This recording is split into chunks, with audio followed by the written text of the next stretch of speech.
지구상에서 가장 많은 억만장자가 사는 도시는 어디일까요? 뉴욕이나 홍콩 혹은 두바이를 떠올리실 텐데요. 정답은 바로 런던입니다. 백만장자만 23만 명 가까이, 억만장자는 550명이 넘고 100억 달러 이상, 자산가도 47명이나 모여 사는 전 세계 부의 수도죠. 하지만 런던에서 단 1시간만 벗어나면 완전히 다른 세계가 펼쳐지는데요. 평범한 영국 시민들의 실질 소득은 미국에서 가장 가난한 주보다도 낮은 수준입니다. 통계에서 런던과 남동부만 빼면 영국의 1인당 GDP는 무려 16%나 급락하는데, 더욱 경악스러운 사실은 블랙풀 지역 일부의 평균 수명이 아프리카의 르완다보다도 짧다는 점입니다. 한때 해가 지지 않는 제국이라고 불리며 전 세계를 지배했던 대영 제국이 지금은 서유럽에서 가장 불평등한 나라로 전락해버린 겁니다. 도대체 영국에 무슨 일이 벌어진 걸까요? 지금부터 여러분이 생각하는 것보다 훨씬 더 충격적인 영국 몰락의 진짜 이유를 파헤쳐 보겠습니다.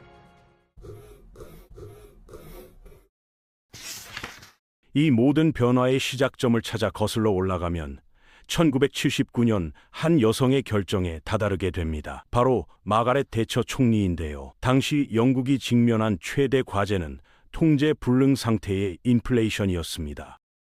10년 사이에 물가가 3배 이상 뛰는 상황이었는데 70년대 두 차례 석유 파동이 모든 걸 바꿔놓았습니다. OPEC 원유 가격을 2배, 4배씩 올리면서 생필품 가격이 하룻밤 사이에 치솟았고, 강력한 노동조합들이 물가 상승에 맞춰 임금 인상을 요구하면서 악순환의 고리는 끊어지지 않았습니다. 대처 총리는 인플레이션을 국가의 최대적으로 규정하고 전례 없는 강경책을 펼쳤는데, 통화 공급량을 절반 가까이 줄이고 정부 지출도 대폭 삭감했습니다. 하지만 가장 놀라운 것은 금리 정책이었는데요. 불과 몇 달 만에 금리를 무려 17%까지 끌어올렸습니다.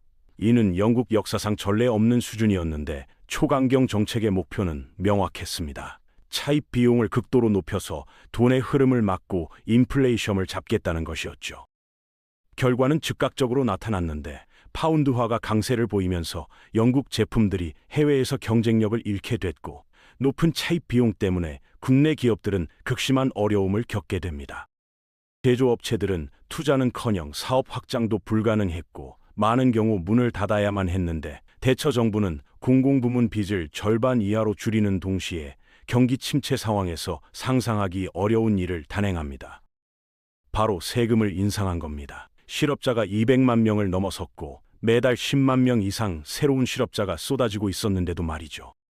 수백 명의 경제학자들이 신문에 공개 서한을 보내며 이런 정책은 경제학적 근거가 부족하다 하고 강력히 비판했습니다. 그렇다면 이 극약 처방이 실제로 효과가 있었을까요? 놀랍게도 답은 그렇다인데요. 극심했던 인플레이션이 3분의 1 수준으로 떨어진 겁니다.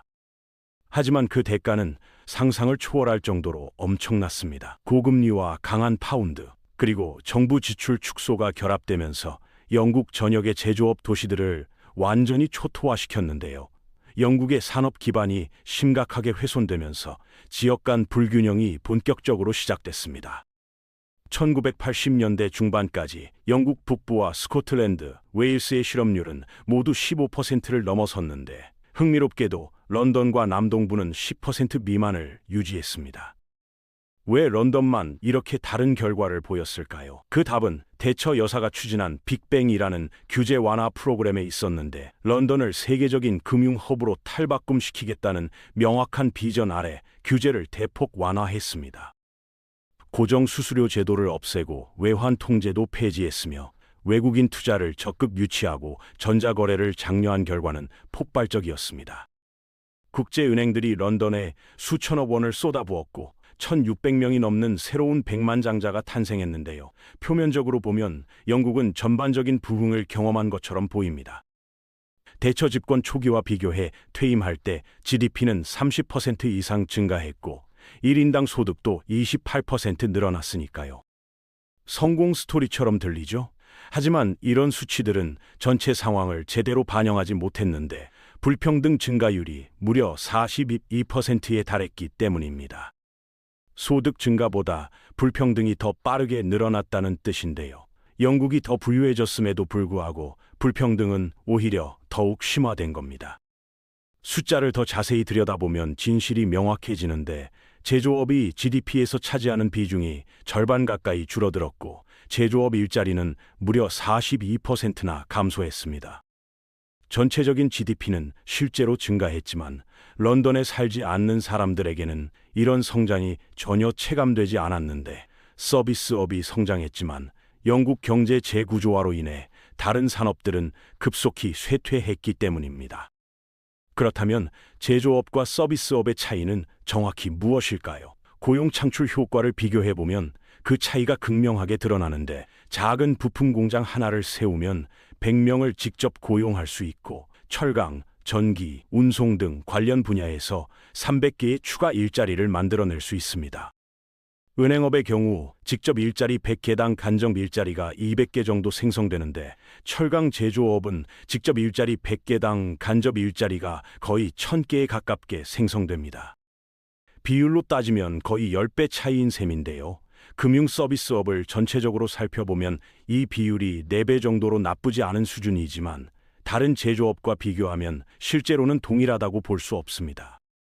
서비스업이 성장하면 GDP는 증가하지만 소득이 더욱 소수에게 집중되면서 불평등도 함께 심화되는데 제조업 일자리들이 정규직 고용 계약과 넉넉한 복리후생, 퇴직연금, 유급휴가를 제공했던 것과는 대조적입니다. 결과적으로 제조업에서 서비스업으로의 전환은 불평등을 심화시켰고 영국의 산업이 매우 지역화되어 있었기 때문에 남부에서는 일자리와 임금이 증가했지만 특정 산업에 의존했던 지역들은 급속히 쇠퇴했습니다. 오늘날 런던 북쪽에 있는 영국의 모든 지역은 1인당 GDP가 영국 평균보다 낮은데 이는 런던과 남동부를 제외한 영국 전체가 영국 평균보다 가난하다는 것을 의미합니다. 이런 상황에서 자연스럽게 떠오르는 질문이 있습니다. 도시들과 함께 가난해진 사람들은 더 나은 미래를 찾아 부유한 지역으로 이주하지 않았을까요? 많은 경제학자들은 영국의 다른 지역에서 런던으로 대규모 이주가 일어날 것이라고 예측했지만 흥미롭게도 이 예측은 완전히 빗나갔습니다. 영국인들은 다른 선진국들과 비교했을 때 지역 간 이동이 오히려 더 적은 편이었고 심지어 런던으로 온 영국인보다 런던을 떠나는 영국인이 더 많았는데요. 그 이유는 생활비에 있었습니다. 런던의 평균 가구 소득은 영국의 다른 지역보다 15% 더 높지만 생활비를 고려하면 이야기가 완전히 달라지는데 주거비를 포함하면 런던의 가구 소득은 고작 2% 더 높을 뿐입니다. 따라서 소득 상위 25%에 속하지 않는 한 런던으로 이사하는 것이 전혀 의미가 없었는데 런던의 주택 가격이 영국 평균의 2배를 넘었기 때문입니다. 그래서 런던이 서구 세계에서 보기 드문 심각한 노숙자 문제를 겪고 있다는 것이 전혀 놀랍지 않은데요. 런던 시민의 2.1%가 노숙자로 분류되는 반면 뉴욕은 0.9%, 토론토는 0.6%, 파리는 0.4%, 베를린은 0.4%에 불과합니다. 런던이 유독 특별한 상황인 셈입니다. 그렇다면 이런 심각한 주거 위기는 어디서 시작된 걸까요? 주거 문제의 근본 원인 중 하나는 1980년에 도입된 마가렛 대처의 구매할 권리 계획이었는데 이 정책은 세입자들이 사회주택을 정부 할인 가격으로 구매할 수 있게 해줬습니다. 할인율은 매우 컸는데 처음에는 집값의 절반 가까이 할인해줬고 나중에는 70%까지 늘어났습니다. 정부가 기본적으로 사람들에게 시장 가격보다 훨씬 낮은 가격으로 부동산을 구매하도록 허용한 건데 이 정책은 현 세대에게 경제적 이익을 안겨주지만 미래 세대의 희생을 담보로 하는 것이었습니다. 그 결과 런던의 사회주택이 절반 가까이 사라졌고 현재 사회주택은 전체 주택의 약 11%만 차지하게 됐는데 더 심각한 문제는 구매할 권리 제도로 구매된 주택의 절반 가까이가 현재 시장 가격으로 임대되고 있다는 점입니다. 여기에 더해 외국인의 부동산 구매에 대한 법적 제한이 런던에는 전혀 없는데요. 런던 전체 주거용 부동산 거래의 약 30%가 외국인 구매자들에 의한 것인 반면 뉴욕은 1%도 안 됩니다. 런던에서 새로 지어진 집의 절반 가까이가 외국인 소유주를 최소 1명 이상 두고 있는데 영국의 세금 제도 때문에 영주권이 해외에 있다고 주장하는 영국 거주자들은 세금을 피할 수 있었고 그런 사람이 무려 8만 5천 명이나 됩니다. 이런 부유한 사람들은 경제에 다르게 기여하는데 그들은 병자와 노인을 돌보지 않고 지역에 새로운 사업을 열어서 지역 주민들을 고용하지도 않으며 단지 호화로운 주택과 자동차를 소유하고 외식하고 쇼핑할 뿐입니다. 그렇다면 정부는 이런 불균형을 해소하기 위해 어떤 노력을 했을까요? 안타깝게도 영국이 수십 년 동안 돈을 투자할 때 답은 언제나 간단했습니다. 바로 런던에 투자하는 것이었는데 영국의 교통 투자를 살펴보면 런던이 압독이라는 것을 알 수 있습니다. 1인당 투자액이 1250파운드인 반면 북동부는 460파운드, 이스트 미들랜드는 370파운드에 불과한데 거의 3배 차이인 셈입니다. 만약 북부가 런던과 같은 기준으로 투자를 받았다면 엘리자베스 라인을 7개나 더 건설할 수 있었을 텐데요. 더욱 나쁜 점은 영국이 다른 나라들에 비해 교통에 쓰는 돈 자체가 적다는 점입니다. 이탈리아, 독일, 미국, 프랑스는 모두 영국보다 더 많이 투자하는데 이런 투자 부족 때문에 런던 외곽 영국 도시들의 생산성이 계속해서 감소했습니다.